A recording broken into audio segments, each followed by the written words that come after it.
사도신경으로 신앙 고백합니다. 나는 전능하신 아버지 하나님 천지의 창조주를 믿습니다. 나는 그의 유일하신 아들 우리 주 예수 그리스도를 믿습니다. 그는 성령으로 잉태되어 동정녀 마리아에게서 나시고 본디오 빌라도에게 고난을 받아 십자가에 못 박혀 죽으시고 장사된 지 사흘 만에 죽은 자 가운데서 다시 살아나셨으며 하늘에 오르시어 전능하신 아버지 하나님 우편에 앉아 계시다가 거기로부터 살아있는 자와 죽은 자를 심판하러 오십니다. 나는 성령을 믿으며 거룩한 공교회와 성도의 교제와 죄를 용서받는 것과 몸의 부활과 영생을 믿습니다. 아멘. 487장 찬송합니다.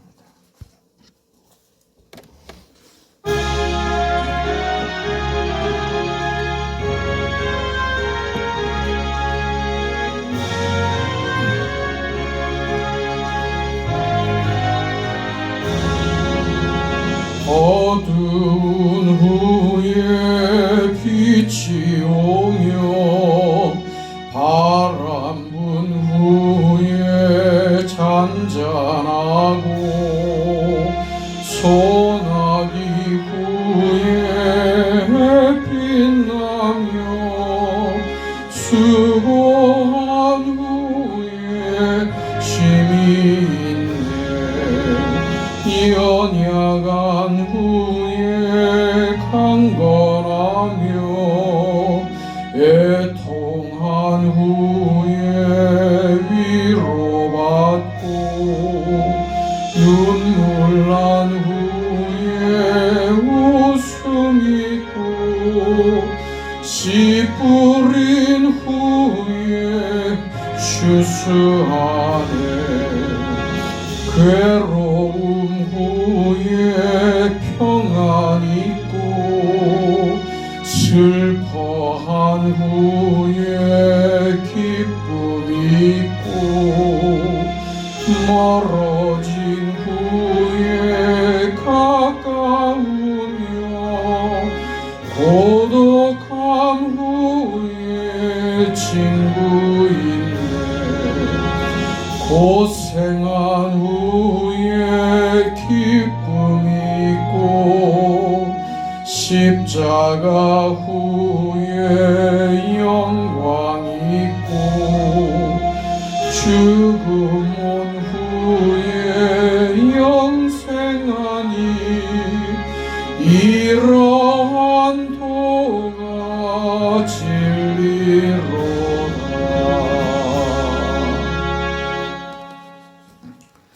하나님의 말씀 사도행전 16장 19절에서 34절까지 말씀입니다. 19절부터 34절까지 말씀입니다. 하나님의 말씀을 함께 읽습니다. 여종의 주인들은 자기 수익의 소망이 끊어진 것을 보고 바울과 실라를 붙잡아 장토로 관리들에게 끌어갔다가 상관들 앞에 데리고 가서 말하되 이 사람들이 유대인인데 우리 성을 심히 요란하게 하여 로마 사람인 우리가 받지도 못하고 행하지도 못할 풍속을 전한다 하거늘 우리가 일제히 일어나 고발하니 상관들이 옷을 찢어 벗기고 매로 치라 하여 많이 친 후에 옥에 가두고 간수에게 명하여 든든히 지키라 하니 그가 이러한 명령을 받아 그들을 깊은 옥에 가두고 그 발을 착고에 든든히 채웠더니 한밤중에 바울과 실라가 기도하고 하나님을 찬송하며 죄수들이 듣더라. 이에 갑자기 큰 지진이 나서 옥터가 움직이고 문이 곧 다 열리고 모든 사람의 매인 것이 다 벗어진지라. 간수가 자다가 깨어 옥문들이 열린 것을 보고 죄수들이 도망한 줄 알고 생각하여 칼을 빼어 자결하려 하거늘 바울이 크게 소리질러 이르되 내 몸을 상하지 말라 우리가 다 여기 있노라 하니 간수가 등불을 달라고 하며 뛰어들어가 무서워 떨며 바울과 실라 앞에 엎드리고 그들을 데리고 나가 이르되 선생들이여 내가 어떻게 하여야 구원을 받으리이까 하거늘 이르되 주 예수를 믿으라 그리하면 너와 내 집이 구원을 받으리라 하고 주의 말씀을 그 사람과 그 집에 있는 모든 사람에게 전하더라. 그 밤에 그 시각에 간수가 그들을 데려다가 그 맞은 자리를 씻어주고 자기와 그 온 가족이 다 세례를 받은 후 그들을 데리고 자기 집에 올라가서 음식을 차려주고 그와 온 집이 하나님을 믿음으로 크게 기뻐하니라. 아멘.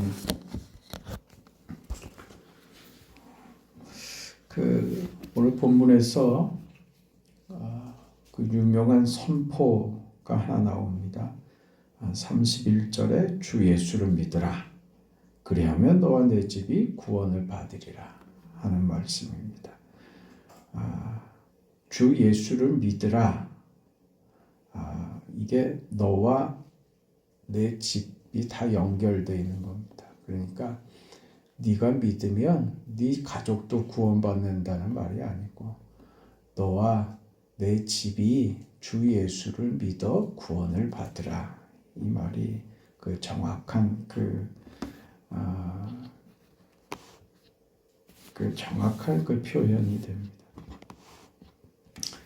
오늘 기록된 이 말씀에 주 예수를 믿으라고 하는 이 말씀에 일반적으로 우리가 생각하는 것과 어떤 차이가 있다는 것을 우리는 본문을 통해서 발견하는데요. 그것은 이 말을 하게 된 경로 때문에 그렇습니다. 어떻게 이 말을 하게 됐느냐 하면 간수가 이렇게 물었죠. 선생들아, 내가 어떻게 해야 구원을 얻겠는가? 그래서 주 예수를 믿으라 이렇게 나온 것입니다. 그럼 간수는 왜 무엇 때문에 구원을 얻는 방법을 물었을까? 간수는 왜 이 질문을 했을까? 선생들아, 내가 어떻게 해야 선생들이야 내가 어떻게 해야 구원을 받을 것인가? 이 질문을 간수는 왜 하게 됐느냐 하는 것이죠.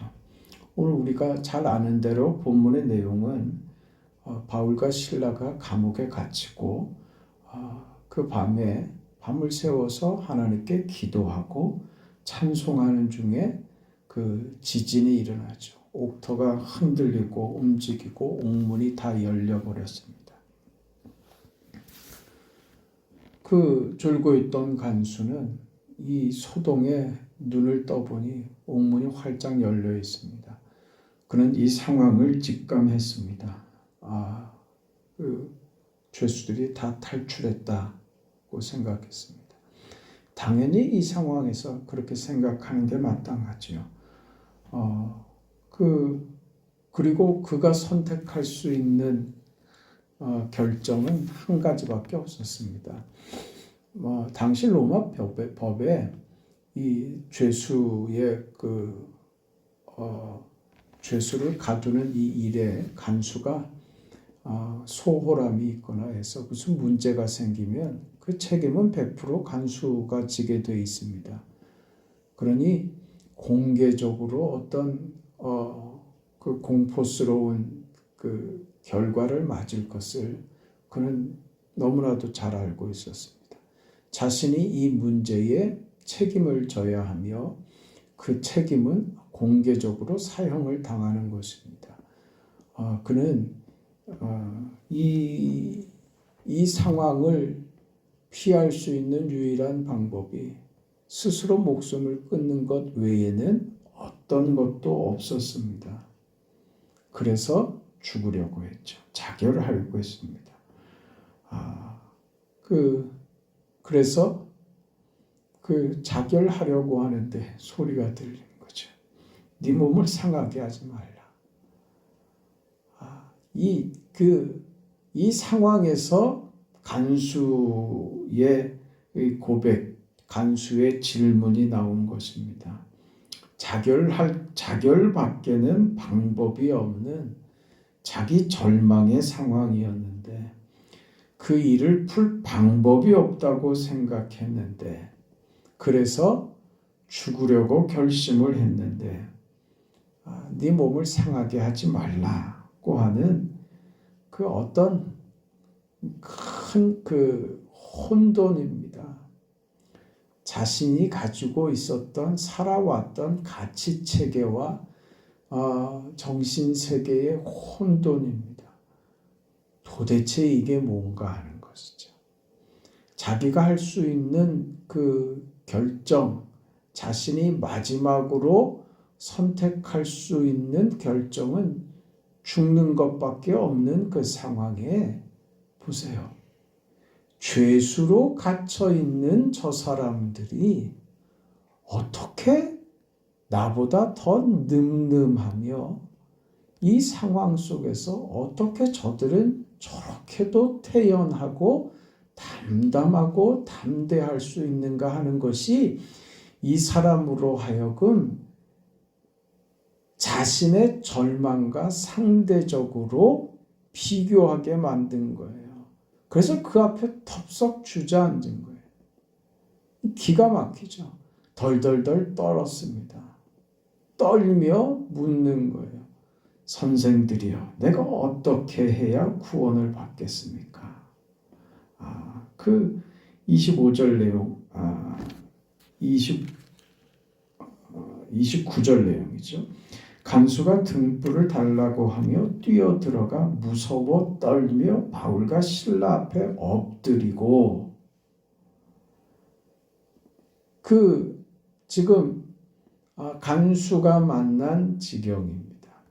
그의 현실, 그가 여태껏 살아왔던 삶의 방식과 가치들과 그의 모든 그 삶을 지탱하던 모든 내용들이었습니다. 근데 그게 지금 어떤 절망 앞에 딱 직면을 한 겁니다. 그래서 그가 선택할 수 있는 마지막 선택은, 결론은 죽는 것이었습니다. 그 외에 방법이 없었습니다. 그런데 지금 자신은 간수고, 그래서 지금 옥문이 열리고 하는 이 상황이, 자신도 지금 절망을 만나고 있지만 사실은 옥에 갇혀 있는 저 사람들은 자신과 비교할 수 없는 더 큰 절망에 놓인 사람들이라는 말입니다. 자신은 지금 옥문이 열렸으니까 지금 죽음을 결심하게 됐지만, 옥에 갇혀 있는 바울과 실라는 자신보다 더한 절망에 있는 사람들임에도 불구하고 옥문이 열렸는데도 탈출을 하지 않고 그 자리에 그대로 앉아서 나에게 네 몸을 상하게 하지 말라고 말하는 저들의 모습에서 충격을 받은 겁니다. 그래서 하는 말이에요. 선생들이여, 내가 어떻게 해야 구원을 받겠습니까? 인생이 직면하는 삶의 절망 앞에서 가치 체계가 붕괴되고 자신이 살아왔던 모든 방식들이 무너져 버렸을 때, 자신이 절망이라고 죽음밖에 선택할 것이 없다고 생각한 그 절망 앞에 놓인 인생이 전혀 자신과는 다른 모습을 보이고 있는 바울과 실라에게 구원의 요청을 한 거예요. 왜 다르냐 이거죠. 절망할 것밖에 없는 내 삶에 당신들이 지금 보이고 있는 그 모습처럼 나도 그런 인생으로 구원받을 길이 있는가? 내가 도대체 어떻게 하면 당신들처럼 똑같은 절망에도 그렇게 당당하고 담대하며 나와 정반대의 모습을 갖출 수 있는가? 지금 이 질문입니다. 이게 지금 바울이 주 예수를 믿으라고 한 말이 나온 배경이 됩니다.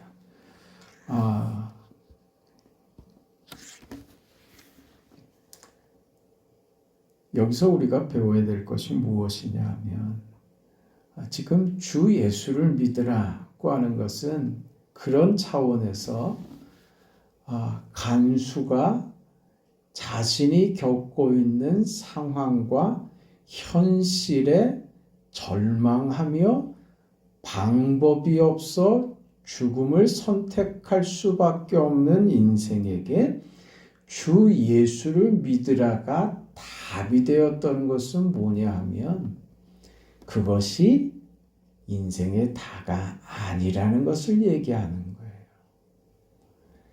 당신이 알고 있는 죽음으로밖에 끝낼 수밖에 없는, 죽음으로만 끝낼 수밖에 없는 당신의 선택, 당신의 결론, 당신이 살고 있는 삶의 한계들.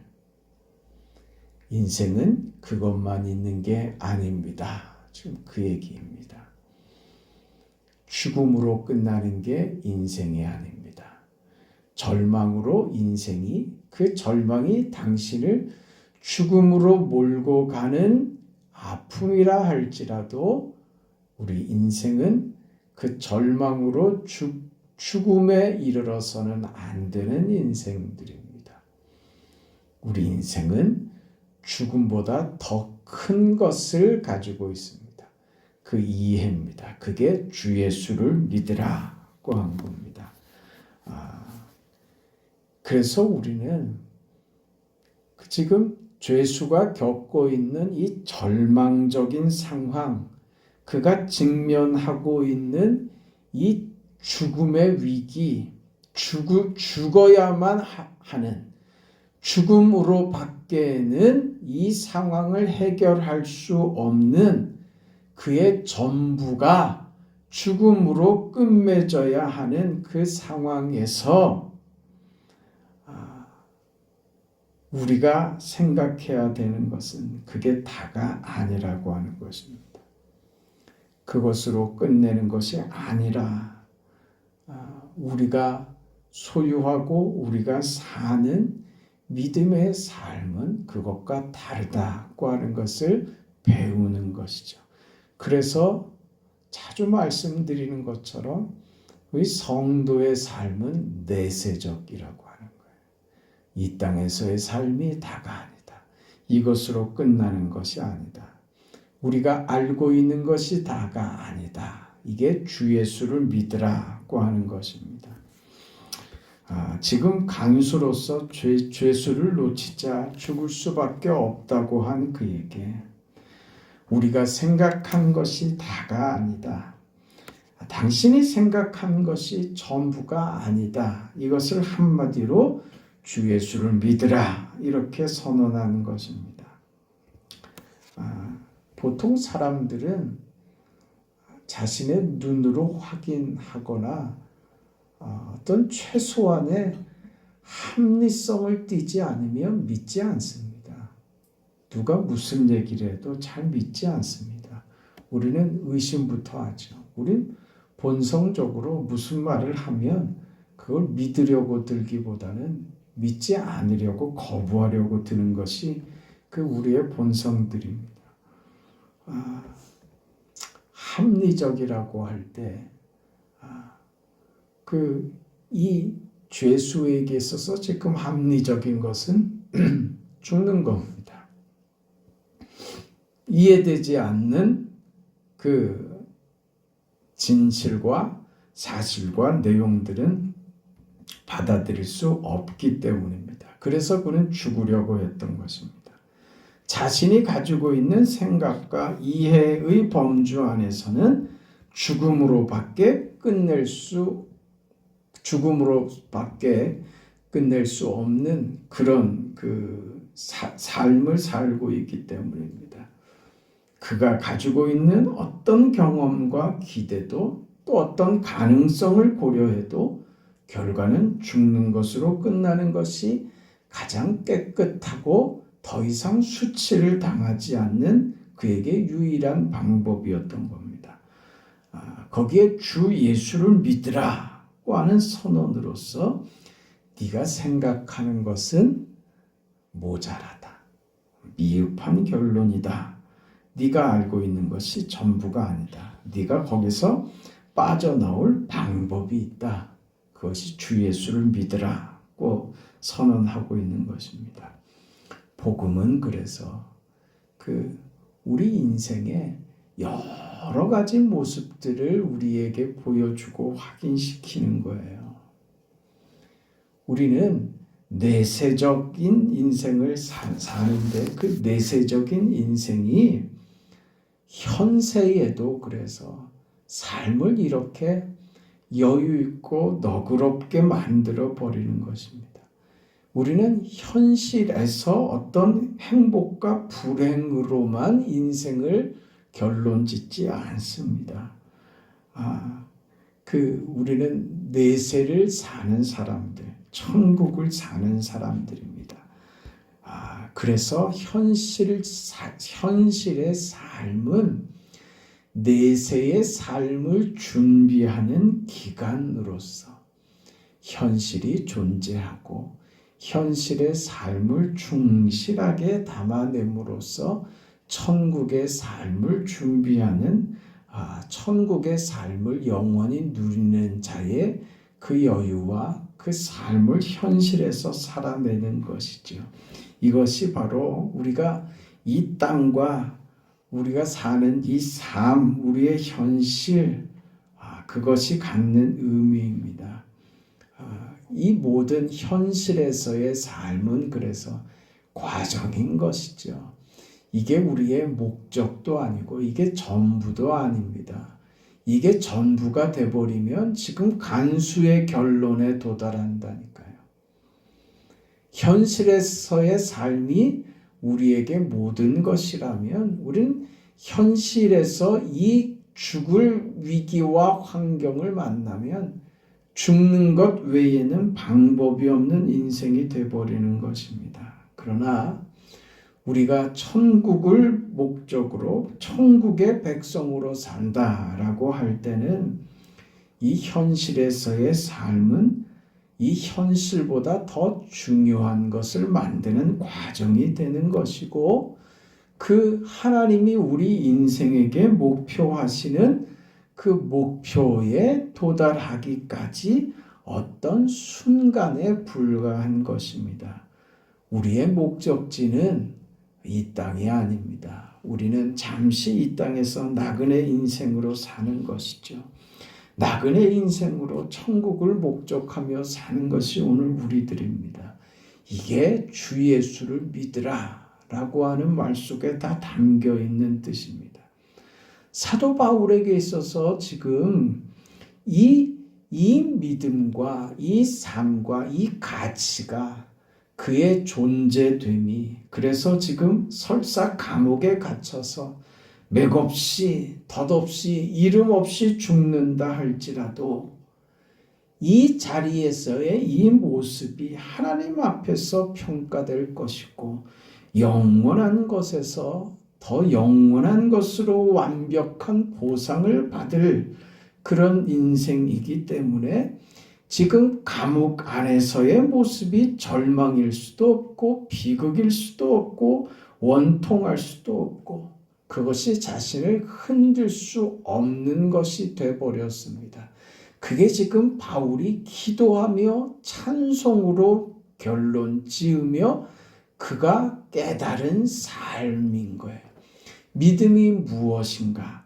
하나님이 이 절망스러운 상황에서 그를 찬송케 하는 그 삶, 그가 받은 믿음과 그의 인생이 무엇인가를 기도와 찬송 속에서 깨닫죠. 그러니 절망할 수 없는 인생이라는 것을 바울과 실라는 확인시켜주고 있고 이 간수에게 있어서는 이 땅이 전부입니다. 여기서 사는 모든 것이 최후입니다. 이 땅을 지나면 끝입니다. 그래서 여기 있는 것으로 기뻐하고 여기 있는 것으로 슬퍼하고 그래서 기고만장할 수도 있고 절망할 수도 있는 것입니다.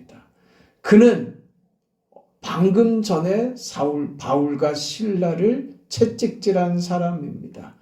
저들을 욕보인 사람입니다. 그런 그가 지금 보세요. 그 자신이 그렇게 욕보인 사람들이 자신에게 구원의 메시지를 줍니다.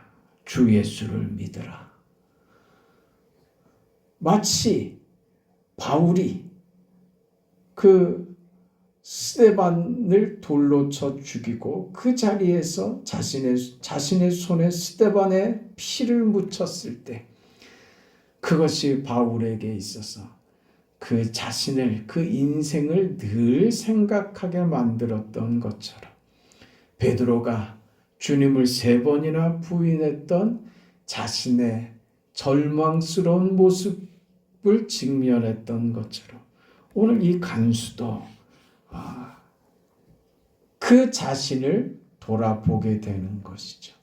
그래서 주 예수를 믿으라, 주 예수를 믿으라.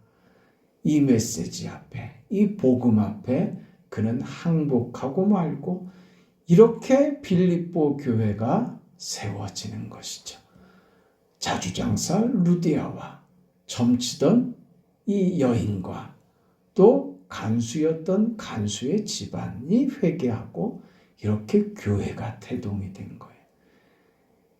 하나님이 하시는 일이 얼마나 기가 막힌 것인지 한 사람 한 사람으로 보면 어떻게 이 교회가 무슨 일을 할 수 있을까? 무슨 대단한 그 역할을 할 수 있을까? 우리는 의심하지 않을 수 없는 조합입니다. 그러나 빌립보 교회가 얼마나 든든하게 서며 빌립보 교회가 얼마나 많은 칭찬을 받는 교회로 성장하는지 우리는 나중에 알게 되죠. 우리 지금 계속 보고 있는 것처럼 바울과 실라가 아시아로 가려고 했던 그들의 열심을 하나님께서 막아서고 유럽으로 그들의 발걸음을 옮기실 때 지금까지 겪어내는 그들의 현실은 이거 하자고 하나님이 여기로 보내셨습니까? 이게 우리의 이해의 답니다. 하나님 이 인생 살라고 여기서 이 좁아 터진 곳에서 이렇게 살다가 가라고 그래 내 인생을 구원을 제게 허락하시고 제 인생이 겨우 이것이었습니까? 우리의 고민과 우리의 답답함과 우리의 불만은 늘 이런 것이죠. 내 인생이 겨우 이겁니까? 이게 우리의 불만들이죠. 그게 무엇을 만드는지 우리는 모르기 때문에 그래요. 여러분, 하나님을 보세요. 나는 아무것도 아니고 우리 한 사람 한 사람은 아무것도 아니지만 우리를 붙들고 계시는 하나님은 위대하신 분입니다. 그래서 이루시는 거예요. 우리는 내 모습만 보고 나는 더 이상 할 수 없어. 내가 하는 거 아니라니까요. 하나님이 하신다니까요. 우리 교회가 재정도 이렇고 뭐 사람도 이런데 뭘 할 수 있다고. 적당히 그거 아니라니까요. 우리가 구멍가게 하는 거 아니에요. 교회는 그 세상적인 셈법으로 움직이는 곳이 아닙니다. 수지타산을 맞추는 곳이 교회가 아닙니다. 우리가 현실이 조건이 되는 곳 아닙니다. 하나님께서 기적을 일으키시는 자리입니다. 하나님께서 일하시고 하나님께서 역사하시는 자리입니다. 우리는 단지요 순종할 뿐이에요. 그냥 순종하면 하나님이 하시는 일을 우리는 보게 되는 것뿐이에요. 왜 도대체 이걸 이해를 못하는지 모르겠어요. 자꾸 자기의 이해와 자신의 경험과 자신의 부족함에다가 하나님을 가두려고 드느냐 말이에요. 교회를 왜 내 이해 속에 가둬두려고 하느냐 말이에요. 우리 교회는 이만큼만 하면 된다고요. 그런 게 어디 있어요? 그런 게 어디 있어요? 왜 하나님을 가둡니까? 상상할 수 없는 일들을 하나님께서 이루어 주실 줄 믿고 순종하며 따르겠습니다. 빌립보 교회가 이렇게 시작했다니까요. 우리보다 나을 게 하나도 없는 조건으로 그렇게 시작하는 거예요. 자꾸 거기에 우리가 매이는 것은요, 내가 그렇게 하기 싫어서 그런 겁니다. 내가 믿음이 없어서 그런 것이고, 내가 그렇게 순종하고 싶지 않아서 그랬습니다. 여러분, 그런 말 있죠. 일주일이 하루보다 짧다 그러죠. 그렇지 않습니까? 하루는 길게 가는 것 같은데 일주일은, 오늘 무슨 요일입니까? 벌써 금요일입니다.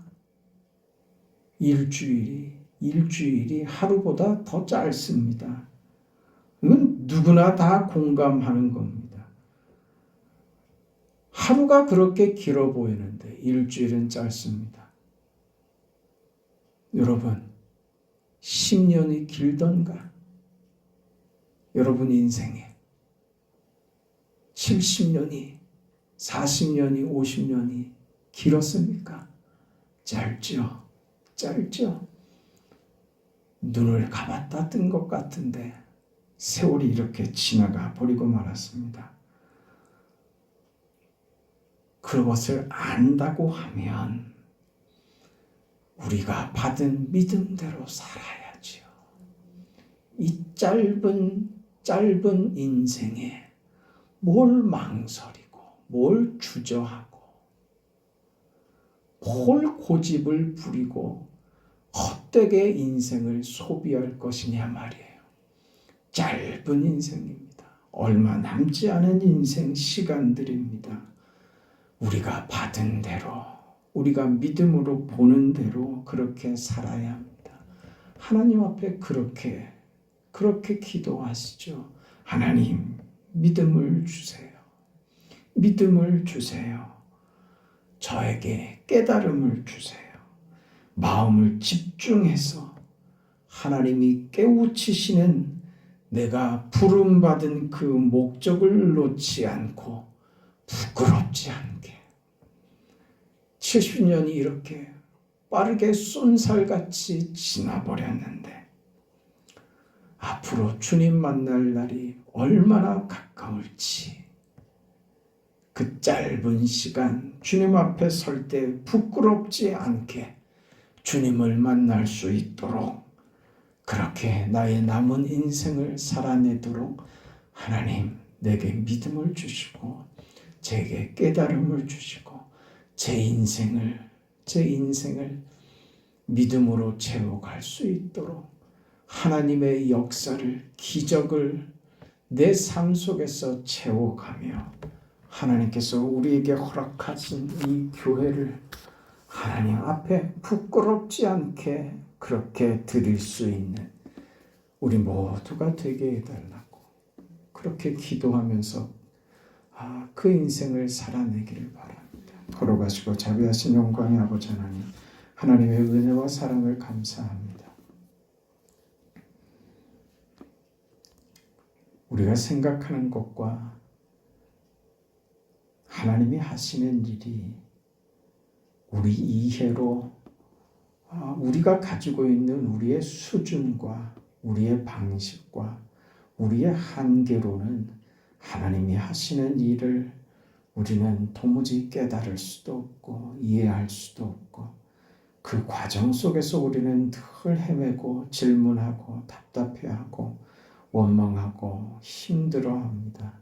자비하신 아버지 하나님, 우리에게 믿음을 주셔서 하나님께서 우리 현실 속에서 이 부족한 사람들을 통해서 이루시는 그 위대한 일이 무엇인지를 늘 기대하게 하시고 믿음으로 주의 역사를 바라보게 하시고 아버지께서 이루실 그 위대한 역사와 구원의 일에 우리가 쓰임받는 것이 얼마나 감사하고 감격스러운 일인가 하는 것을 알게 하여 주시옵소서. 바울과 실라가 앉아있는 그 자리, 옥문이 열리고 옥토가 흔들렸지만 요동하지 않고 기도와 찬송의 감격 속에 있는 그들의 모습이 오늘 우리의 자리가 되게 하여 주시옵소서. 절망 속에 죽을 것밖에는 방법이 없었던 간수에게 주 예수를 믿으라 라고 그것이 인생의 전부가 아님을, 죽는 것으로 끝나는 것이 아님을, 인생의 한계가 그 절망으로 끝나지 않음을, 예수께서 펼쳐 보이신 구원과 영원한 인생과 천국에서의 삶과 하나님께서 우리 인생에 펼치실 놀라운 계획들은 우리에게 제한받으시지도 않고 우리의 한계 속에 머물지도 않는다는 이 사실, 주 예수를 믿으라. 이 믿음의 삶이 가지는 이 위대한 인생을 오늘 우리도 살아가게 하여 주시옵소서. 그런 교회와 성도들의 삶이 되게 하시고, 병든 중에도 그 병상에 누워있는 여종들에게도 주 예수를 믿으라고 하시는 이 복음의 메시지가 저들의 가슴을 움직이고 영을 움직이며 감격과 감동 속에서, 그렇습니다, 이 땅이 다가 아니며 하나님으로 삽니다라고 하는 그 소망으로 그 자리에서 일어날 수 있도록 축복하여 주시옵소서. 이 새벽에 우리의 간구에 응답하옵소서. 예수님의 이름으로 기도합니다. 아멘. 하늘에 계신 우리 아버지여, 이름이 거룩히 여김을 받으시오며 나라가 임하시오며 뜻이 하늘에서 이루어진 것 같이 땅에서도 이루어지이다. 오늘 우리에게 일용할 양식을 주시옵고 우리가 우리에게 죄진 자를 사하여 준 것 같이 우리 죄를 사하여 주시옵고 우리를 시험에 들게 하지 마시옵고 다만 악에서 구하시옵소서. 나라와 권세와 영광이 아버지께 영원히 있사옵나이다. 아멘.